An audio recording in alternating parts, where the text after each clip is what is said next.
Let's see, so I've recorded the spoiler review, the non-spoiler review, the spoiler review, the non-spoiler review. I've recorded 2 discussion videos about the evil. I've also recorded a commentary that's coming up real soon. There's one thing that I still need to do. Oh yeah, we need to do that ranking. So let's rank all 13 movies of the Halloween franchise, including Halloween Ends. Let's go!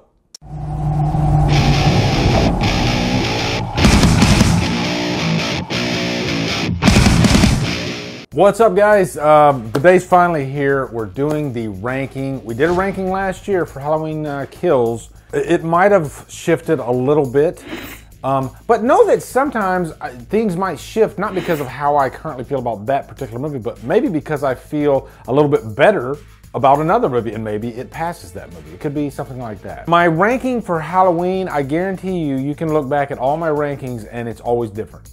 Because the middle movies, they shift constantly, guys, all right? I like all but maybe 2 of these movies, and I would say a good chunk of them have a very similar rating, like 3.75 out of 5, 4 out of 5.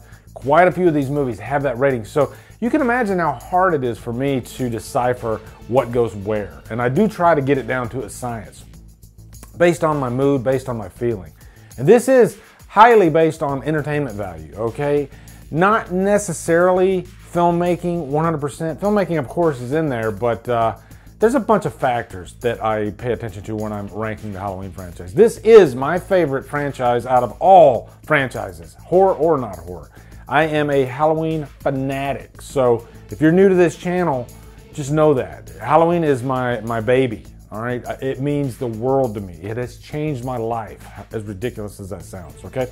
Also, the new movie has come out, Halloween Ends. You've probably seen my reviews on the movie, so you know that I loved it. I've watched it 3 times now.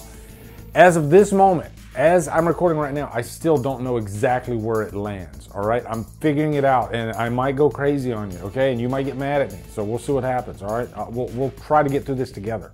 But let me just say this. Let me stress this one more time before we get busy, all right?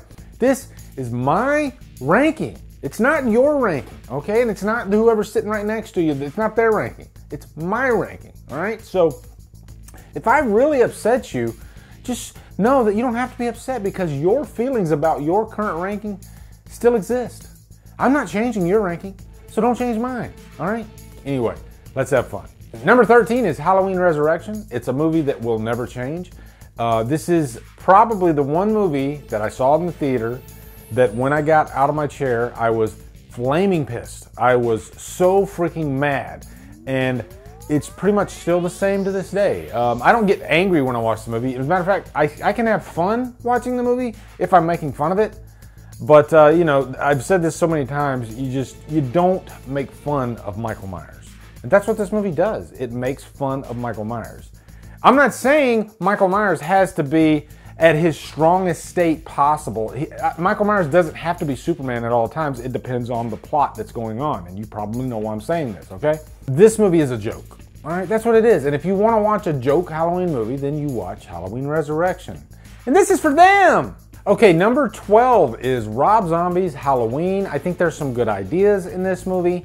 I love the way that Tyler Mane looks as Michael Myers. I can have fun on one Thursday out of the month when I watch this movie, and that's about it. But I get kind of annoyed, the constant screaming at the end of the movie, it just gets on my nerves. You know, it sounds like it's a good idea to explore Michael Myers' past when he's a child. The execution just doesn't work out, at least for this movie. I think if you had somebody like a Mike Flanagan wanting to dive into Michael Myers' psyche as a child, then that could probably work. But Rob Zombie's not the guy to do it, at least not in this movie. And to his credit, he had to do a remake, and half of it had to be kind of a prequel. And the two don't marry that well together. They kind of feel like 2 different movies. And I think I have more fun with the second half than the first half, okay?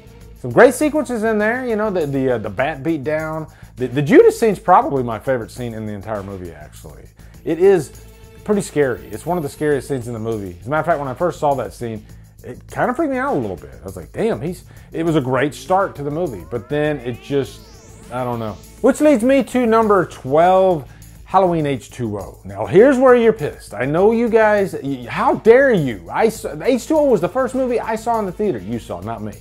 And you're mad at me because of that. But there's a lot of things I don't like about H2o. Having said that, I still have a good time with it. I don't hate the movie at all. I'd rank it probably a 3 out of 5. I just don't like Myers in this movie. That's the easiest answer I can give you. I don't like Michael Myers in Halloween H2o. That's not the only problem. I hate the score in this movie. Halloween's score should be foreboding. It should be simple. That's the biggest thing. It should be simple. You don't want an orchestra in a Halloween movie, okay? Maybe it's a nice experiment, but it's not going to get under my skin. It's not going to freak me out. If you want a Scream-inspired Halloween movie, then you could watch this and have fun, and I do that sometimes. But it's a movie that does frustrate the hell out of me sometimes. I don't even like the guy's voice that did Loomis. Something sounded off about it. It was kind of weird. But I do have to give credit to Jamie Lee Curtis, and I'll even say that this is probably the best version of Laurie Strode out of the entire franchise. And it has the best ending. So I'll give that to H2o. You know, it deserves that. But overall, kind of a frustrating movie for me. And you don't mess up Myers. You don't mess up Myers. Okay, number 10, Halloween 2018. Yes, it has jumped to number 10. It started at number 2, okay? If this is Alcoholics Anonymous, this is where I'm confessing things I'm not proud of. And it did land at number 2 when I first saw this movie, okay? So emotions played a big part in that. But over time, it just hasn't done that well for me. It's still a good movie, and there are moments in this movie that are fantastic. The bathroom sequence, probably one of the best kill scenes out of the entire franchise. Very emotional scene. James Jude Courtney, this is his introduction, and he nails it. He's wonderful. I don't really like the color timing of this movie, you know. I think they could have like tried to recapture that tone of the original, you know, the Dean Cundy blues. It's not really in here, and it does kind of bother me. Laurie Strode's good, even though she does have some of those cheesy one-liners. I think she does them the most in this movie. But, you know, overall, I still like this movie quite a bit, and it's, you know, it's not one of those that's a sore thumb out of the trilogy. Not at all. I still have a blast watching Halloween 2018.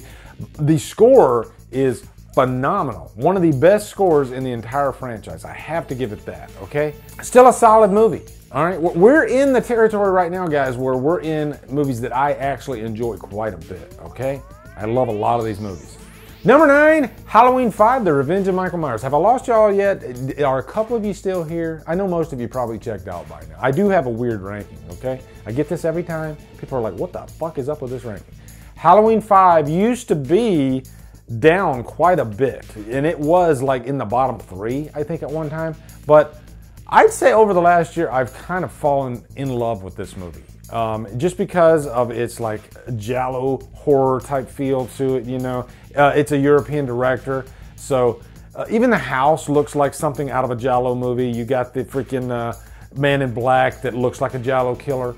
Also, I made my own cut of this movie, so I guess I'm kind of cheating here. I made a Dr. Death cut. I took out the old Hermit and I put in the Dr. Death. I toned down the Tina a little bit. Not all. I know a lot of you guys are, hey, I love Tina. I love Tina too, okay?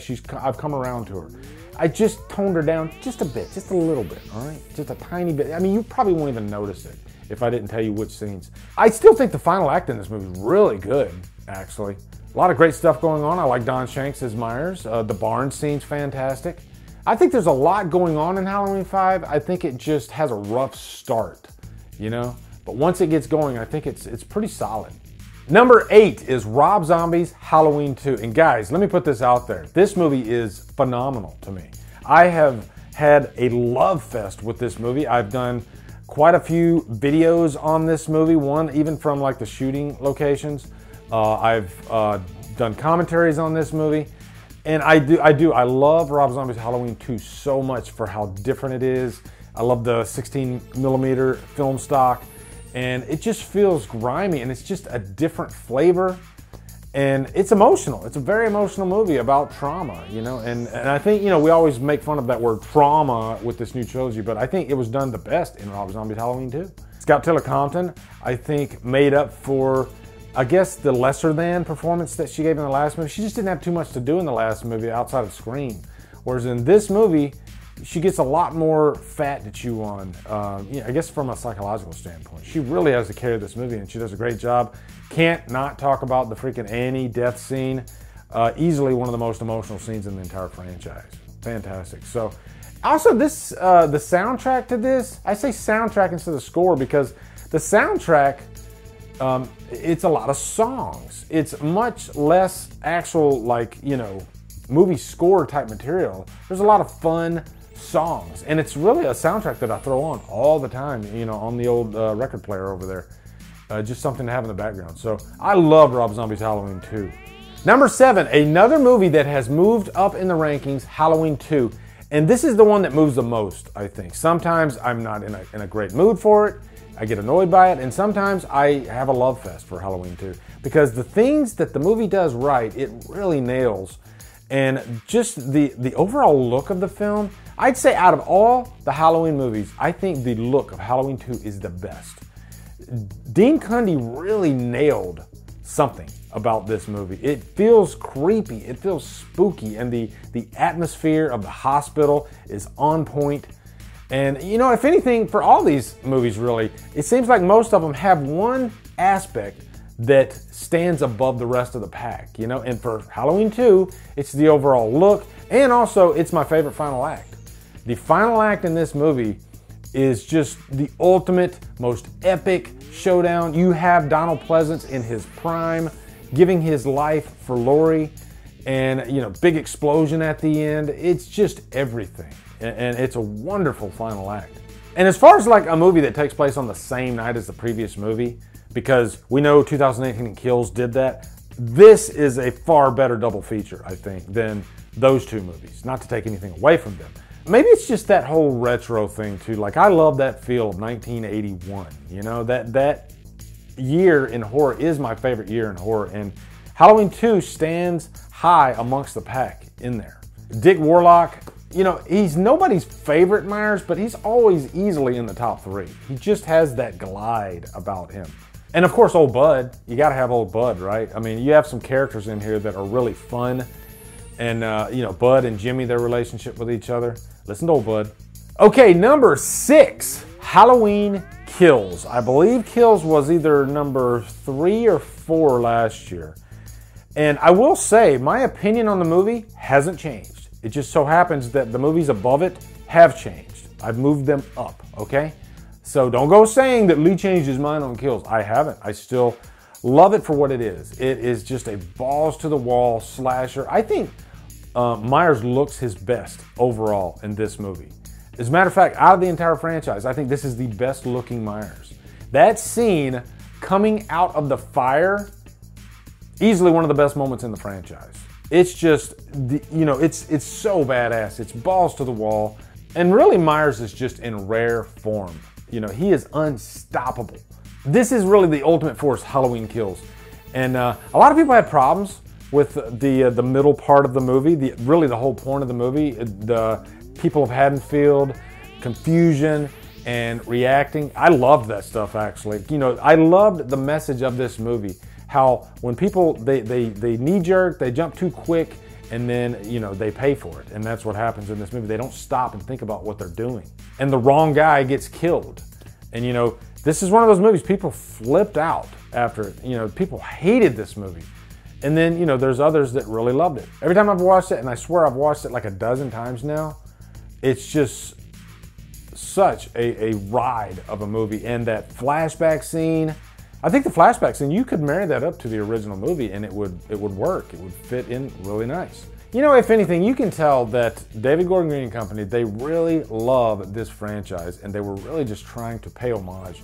You know, do I think that they went too far with The Evil Dies Tonight? Yes, they could have toned that back. I'm not against the idea of Evil Dies Tonight, because that's what happens when mob mentality comes together. Sometimes they start chanting shit, and I buy that. It's not like I thought it was unbelievable. I think they just could have pulled back a little bit with it, But really, out of all the movies, I think Kills is the ride. It's just a full balls-to-the-wall slasher movie. And that's all I needed. Number 5, Halloween 3. I think this is the one movie that my mind never changes on. I mean, of course, it changed from the very first time I saw it way back in the 80s. I hated it when I first saw it, but I quickly came around to it, and my mind has never changed. It's an annual watch. I watch it every October. I love that it's a break from Michael Myers, and you just get to enjoy this other story about this old man who wanted to kill every kid on the planet. It's pretty crazy, and it's fun. And, you got Tom Atkins and Stacey Nelkin, who I love both of them in this movie so much. No, that's a dumb question, Miss Grimbridge. Stacey Nelkin, really, really easy on the eyes. Really, the overall vibe of this movie, too, it feels very Carpenter-ish, even though Tommy Lee Wallace directed it. You can really feel Carpenter's influence behind the lens on this movie. So I think Tommy Lee Wallace was probably taking some good notes. But you know what? Thank God that at least they tried to do this anthology thing. And I'll even say, if not for Halloween 3, we would not have gotten another movie on the countdown. So if anything, Halloween 3, it shakes things up. You don't want to get stale, you jump to Halloween 3. All right, guys, we got 4 more to go. And this is where I'm at a lock, because I'm going to tell you right now, at number 4 is Halloween Ends. As of this moment, I'm changing my vote. I'm changing my ranking. I don't know why I said vote. I'm not voting on anything. All right. I'm putting Halloween 6 at 4. So that means Halloween Ends could end up as number 3 or number 2. How exciting. We'll get there. And I like being impulsive with these rankings, and if my mind changes, I want to do it, all right? So we're going to do this, all right? Let's do this. Fuck yeah. Halloween 6 is number 4. This is probably one of the most important movies to me in the franchise, just because it's Donald Pleasence's last movie. So I always get a little sad after I watch it. It stands apart from the rest of the pack, just in that 90s feel, but not the second half of the 90s, the Scream part of the 90s. I always thank God that Halloween 6 came out before Scream, because if Scream would have come out first, then we might not have even have gotten Halloween 6. They might have just jumped straight to H2o. And I love the quirkiness of this movie. I love Paul Rudd's first performance. You could tell that he was trying things and he wasn't fully comfortable yet, but he made the choice to, you know what, I can either play it safe or I can go for it. And usually go for it for a young actor is going too far, and he did go too far, but it was highly entertaining. And I couldn't help but get behind the guy. George P. Wilbur. This was my favorite Myers for a long time. He might still be. I go back and forth. I think James Jude Courtney is probably the best Myers now. But I'm a huge fan of what this movie's about, the Cult of Thorn. I'm a Cult fan. I know a lot of people, they don't like the Thorn stuff, but I maybe it's my age. I was introduced to the franchise for Halloween 4, and I rode this trilogy all the way through, and I loved every second of it. Still to this day, big piece of my heart is Halloween's 4 through 6, the Thorn trilogy. But you just can't beat the atmosphere. Love the characters in this. Freaking John is the biggest asshole that you could possibly imagine. We were doing just fine until you brought that little bastard home. What guy says that? Holy crap, he got his, didn't he? Now, I'm talking about the theatrical cut, even though I made my own cut combining the best parts, I think, of both versions of the movie. I almost put a separate entry on this countdown, or this ranking, for the producer's cut, just because my opinion is vastly different on both cuts. And I would have put the producer's cut way back there, probably right behind H2o. That's how different this final act is in the producer's cut. I hate it. It's ridiculous. And I love the Cult of Thorn stuff, but you don't control Myers, and that just ruined it for me. And the way to stop him is with rocks. No, forget that. So I'm going with the theatrical, or if I can be selfish, I'd say my own Blue Myers cut. Okay, now we're in the top 3. So I'm gonna go with Halloween Ends. Okay, Halloween Ends is number 3. It was number 4, it's number 3.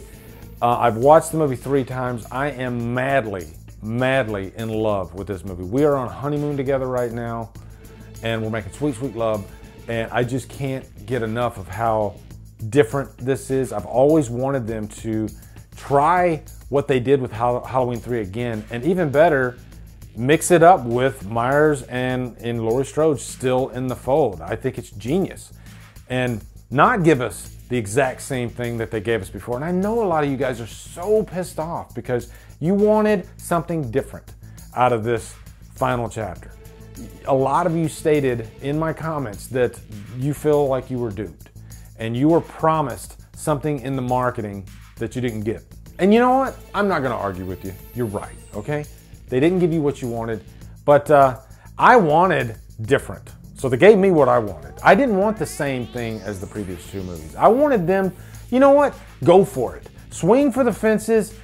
Surprise the hell out of me. As long as it's good, I'll love it. And it wasn't just good for me. It was great. I loved the character of Corey and all that he went through in this movie. And I guess transferring the evil from the old to the new.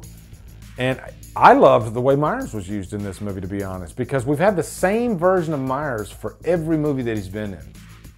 So why not try to use that elderly element of Myers, because that's what he is at this point, and maybe shake the story up a little bit. And how would he fit into this? Because he does have a shelf life. He can die. Yes, he's supernatural, but at this point, he's not what he used to be.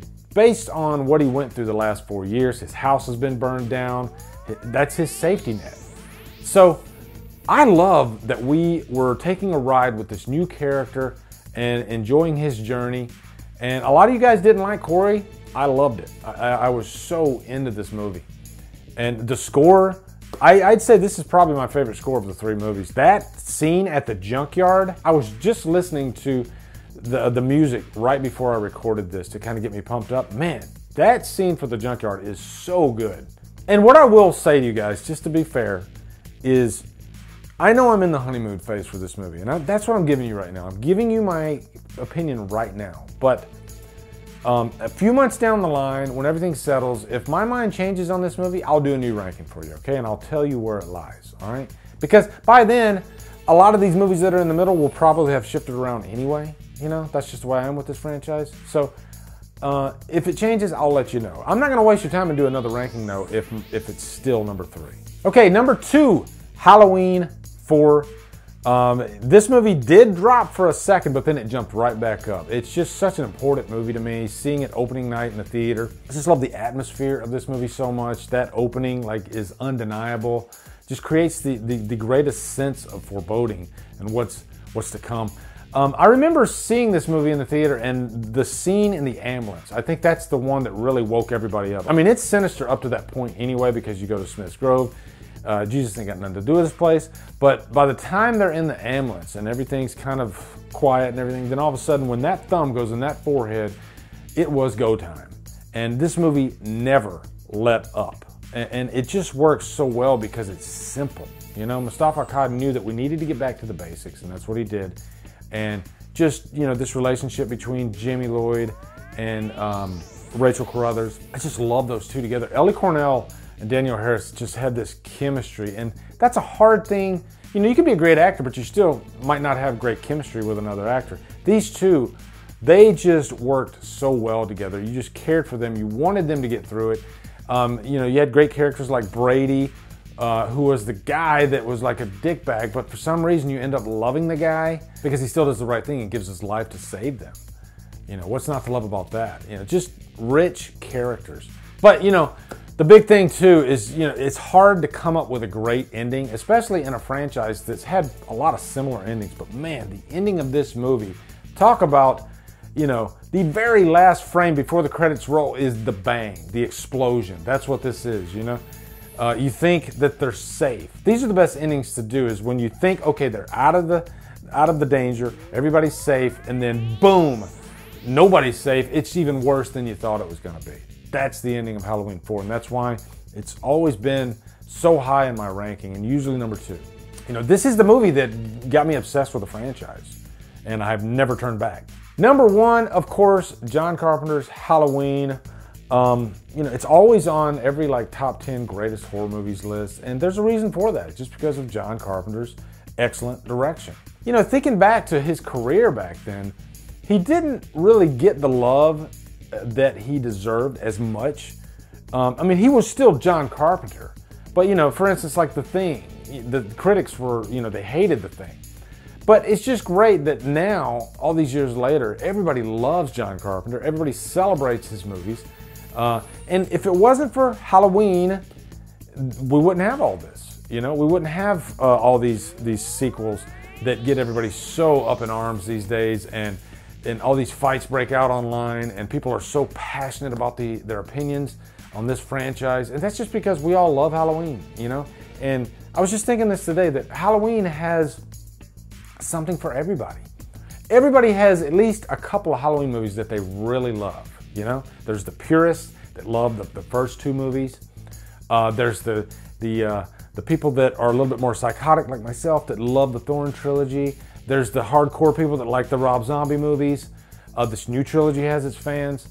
And there's just something for everybody. And that's what's great about this franchise. New people are coming into it. Yeah, it's just a wonderful franchise. And I love this franchise to death. So that's my rankings. Be sure to post your rankings down below. I will do another one of these down the line if my mind changes on some of these movies, especially Ends. I mean, guys, think about it. This might be the last time I do a Halloween ranking for a long time. You know, I mean, who knows when the next movie will come out? Could be freaking 5 years, 10 years, who knows? So, also be sure to come over to Killer Flicks, where we talk horror all day and every day. And on Fridays, we do Free for Fridays. Follow me at Drumdums on my socials, support me on Patreon, buy me a coffee. And guys, thank you so much for watching. Have a good day. Drumdum out.